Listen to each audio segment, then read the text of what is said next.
প্রথম কথা হচ্ছে সবাইকে যথাযথ সম্মান জানিয়ে একটি কথাই বলছি যে রাজনীতিটা আমি নেশার জন্য এসে পেশার খাতিরে আসি না।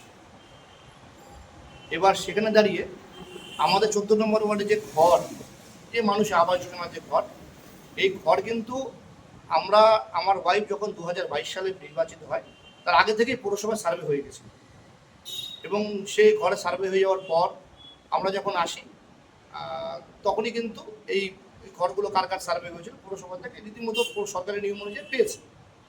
এবার কেউ পেয়েছে, কেউ যারা যারা সরকারি নিয়ম অনুযায়ী যার যেরকম ক্রাইটেরিয়া পেয়েছে।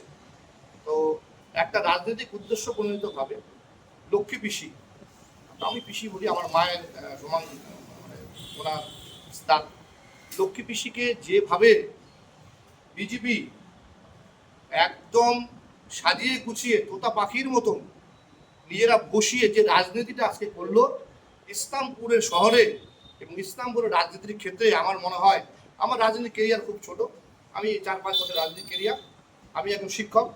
এই যেটা করলো ইসলামপুর ইতিহাসে সবচেয়ে লজ্জাজনক একটা দিন, যে ব্যক্তি স্বার্থ চরিতার্থ করার জন্য এবং রাজনৈতিক স্বার্থ চরিতার্থ করার জন্য একজন নিরীহ লক্ষ্মী পিসির মতন মাকে, পিসিকে তারা ইউজ করে যেভাবে আমাদের মিলনপল্লী রাজনীতিকে কলঙ্কিত করলো, সত্যি আমরা লজ্জিত এই দিনটির জন্য।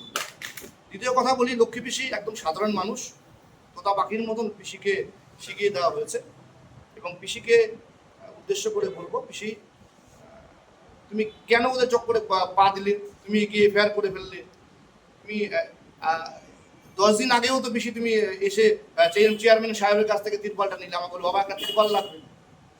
আমি তো ইলেকশনে ভোটে জেতার পরেও এক মাস আগেও হয়তো আমি ওয়ার্ডে প্রতিটা বাড়ি বাড়ি ঢোল করি। তো পিসির সাথে 1 মাস আগেও পিসির বাড়িতে দেখা হয়েছিল, পিসি কেমন আছো না আছো বলে, বাবা শরীরটা ভালো না। এই যে রাজনীতি চরিতার্থ করার জন্য আমাদের ওয়ার্ডের দুজন যারা আমার সাথে ভোটে দাঁড়িয়েছিল, 1 নম্বর বাপ্পা দাস এবং তার পরিবার এবং রবীন দাস তার পরিবার, তারা যেভাবে ভোটে হেরে রাজনৈতিক প্রতিহিংসা করার জন্য যারা যে নোংরামিটা ওয়ার্ডে শুরু করেছে, এবং এই নোংরামিটা তারা আগেও করেছিল। আমার আগে যিনি মানে আমার ওয়াইফের আগে যিনি এখানকার সম্মানীয় কাউন্সিলর ছিল রঞ্জন মিশ্র, রঞ্জন আমার বন্ধু ছিল, উনি বিজেপি থেকে এখানে জিতেছিল। রঞ্জন এরকম দুর্নীতি করে ঘর পাইয়ে দিয়ে মানুষকে দেবে কে দেবে না করে এখানে নিউ মাস্টার মশাই এবং আমরা বসে তার এখানে বিচার করেছিলাম এবং প্রতিটা মানুষকে ওরা সেটাই চাইছে যে রঞ্জনকে যেভাবে আমরা দুর্নীতি পরায়ণ করে মানুষের মধ্যে একটা খারাপ বাতাবরণ তৈরি করেছিলাম, সেই এর জন্য মিথ্যা অভিযোগের মধ্যে দিয়ে এই বর্তমান কাউন্সিলরকে যদি আমাদের পরে থেকে সরানো যায়, তাহলে আমরা রাজনীতি রুটে শিখতে পারবো। এটা একটা কথা বলবো, হাত জোর করে বলবো যে মিলনপল্লীর মানুষ আমার ওয়াইফকে যথাযথ সম্মান দিয়ে এই ওয়ার্ডে নির্বাচিত করেছেন এবং আমরা আপনাদের ওসবের রাজনীতি প্রলোভনের ভয় পাই না। রাজনীতিটা আমাদের নেশা, মানুষের কাজ করার জন্য রাজনীতি এসে আদিবাসী পাড়ায় প্রতিটা রাস্তা ঘাট ড্রেন থেকে শুরু করে প্রতিটা মানুষের কাজ আমরা করবো এবং সেখানে দাঁড়িয়ে একটা মিথ্যা এফআইআর যেটা আমার নামে হয়েছে, সেই মিথ্যা এফআইআরটাকে আমি এটা মিলনপল্লীর বুকে আজকে লজ্জা, এবং যারা করেছে তারা এখনো আমার ওয়াইফ কাউন্সিলর আছে। রাজনীতি পালাবদল ঘটেছে ইসলামপুর শহরে বিধানসভাতে আমাদের তৃণমূল কংগ্রেসের প্রার্থী কানাল আগরওয়াল সাহেব এমএলএ হয়েছে। তাহলে এমএলএ হয়েছে সহ্য করতে পারছে না, মানুষ তো আপনাদের প্রত্যাখ্যান করেছে, মানুষ তো আপনাদের ভোট দেয়নি, উনি এমএলএ হয়েছে, ওনার তত্ত্বাবধানে ওনার নেতৃত্বে আমি এখানে আছি, আমার ওয়াইফ আছে, অসুবিধা কি করেছে? আমরা সরকারের সঙ্গে সঙ্গে কাজ করছি, আমরা সরকারি কাজ করবো না, মানুষের আমরা কাজ করবো না? তাই বলে মিথ্যা অভিযোগ দিয়ে যখন ইলেকশন আসবে, যখন ভোট আসবে, মানুষ যদি মিলনপল্লী মানুষ না চায়, আমার ওয়াইফ থাকবে না। আর যদি মিলনপল্লী মানুষ চায়, আমরা থাকবো। আমার জন্ম এই ওয়ার্ডে, আমি এই ওয়ার্ডে প্রায় 400 থেকে 500টা বাচ্চাকে ফ্রিতে টিউশনি পড়িয়েছি। আজকের ডেটে বিজেপি যে নক্কার জন্য ঘটনাটা করলো, বিজেপির কিছু নেতৃত্বকে আমি বলবো, আপনারা এই লোকাল নেতৃত্ব, এই বাপ্পার মতন, এই রবিনের মতন, যে কালকে পর্যন্ত নির্দল ছিল, সে আজকে বিজেপি হয়েছে, ওরা যে এইভাবে মানুষকে মানে পটিয়ে নিয়ে গিয়ে যে মিলনপল্লীর যে সভ্যতা নষ্ট করছে, যে কালচারটা নষ্ট করছে, আপনারা ওদের কথা কান দেবেন না। রাজনৈতিক হার জিত আছেই, প্রতিফলন আছে, তাই বলে এইভাবে একজন নিরীহ আদিবাসী মায়ের মতন মানুষকে নিয়ে বসিয়ে তাকে তোতা পাখির মতন কথা বলিয়ে, উনি জানেও না উনি কি বলছে, ওনাকে নিয়ে এফআইআর করেছে। এফআইআর কপিটা আমি এখনো দেখিনি কি করেছে। হ্যাঁ, উনি পিসিতে আমার পড়াশোনা জানে না, সুন্দর করে সাজিয়ে গুছিয়ে ইংরেজিতে লিখে, আমি যতক্ষণ বললাম উনি তো আঙুলা চাপ ইংরেজিতে লিখে নিয়ে গিয়ে কি হচ্ছে এগুলো। রঞ্জন মিশ্রকে আমি আজকে অভিযোগ করছি, এই রঞ্জন মিশ্র, এই সুব্রত, বিজেপির কাউন্সিলর এখানে এই কিছু মানুষের জন্য এই মানসিক অসভ্য সে সুইসাইড করতে বাধ্য হয়েছে, সে মারা গেছে। তারা ভাবছে সেইভাবেই আবার এইখানে তারা তো মানুষের যে ভোট দিয়েছে মানুষ যে আশীর্বাদকে প্রত্যাখ্যান করতে পারবে না, সেইভাবেই যদি বিক্রম এবং বিক্রমের ওয়াইফকে চাপ দেওয়া হয়, মিথ্যা অভিযোগ করা হয়, তাহলে তারাও সরে দাঁড়াবে।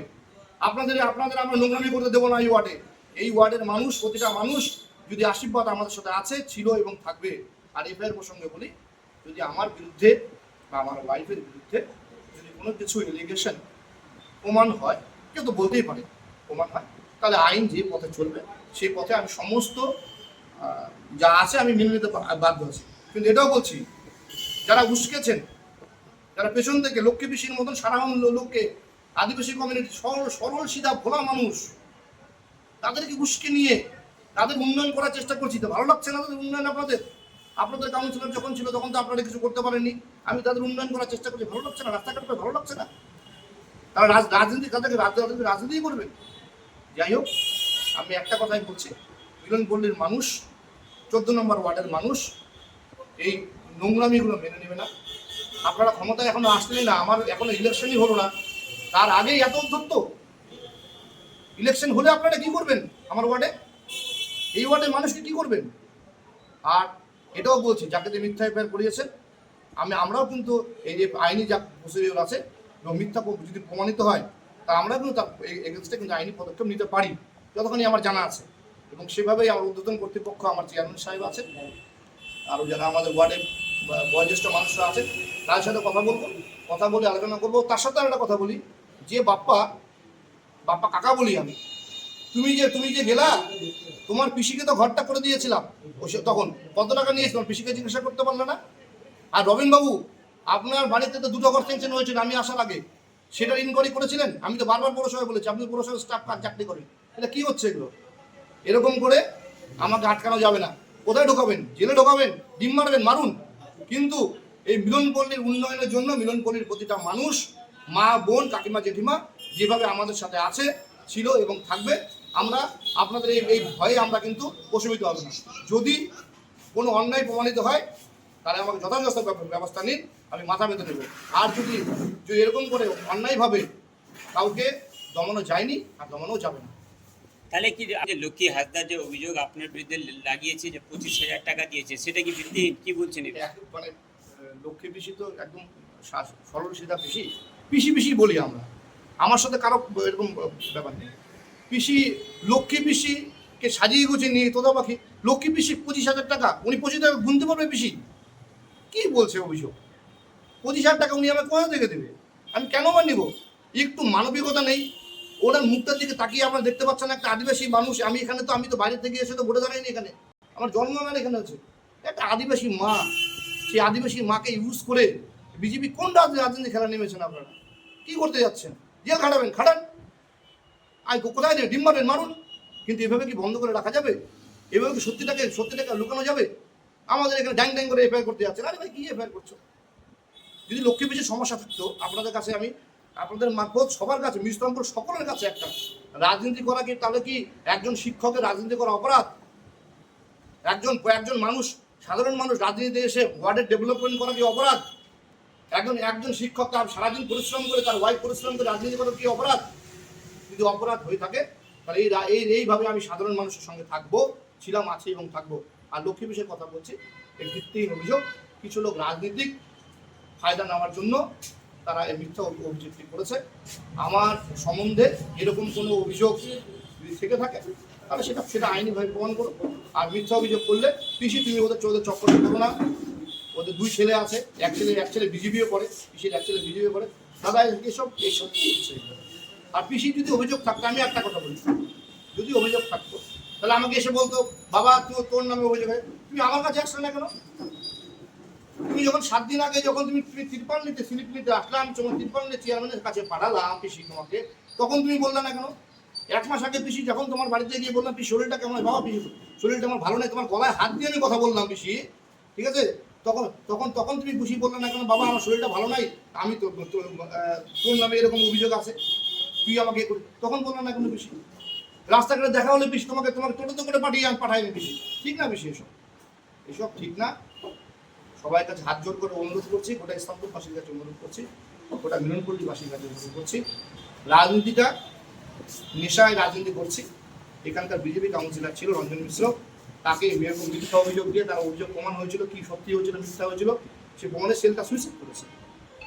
এইভাবে করে রাজনীতিটা গন্ধ যে করবেন না, রাজনীতির মতন করুন, উন্নয়নের দিকে রাজনীতি করুন। আজকে 2 মাস হয়ে গেছে, আমার ওয়ার্ডে অনেক রাস্তা, অনেক ঘাট, অনেক ড্রেনের কাজ বাকি আছে, যেগুলো আমাদের করতে হবে। অনেক মানুষের অসুবিধা, সেগুলো নিয়ে কথা বলুন। কে কোথায় করেছে, কি হয়েছে, মিথ্যা অভিযোগ দিচ্ছে, এইসব ঠিক না। যে সমস্ত বিজেপির সব নেতৃত্বই তো আর ওরকম নয়, ইসলামপুর শহরে কিছু নেতৃত্ব ভালো আছে, আমার ব্যক্তিগত পরিচয় আছে।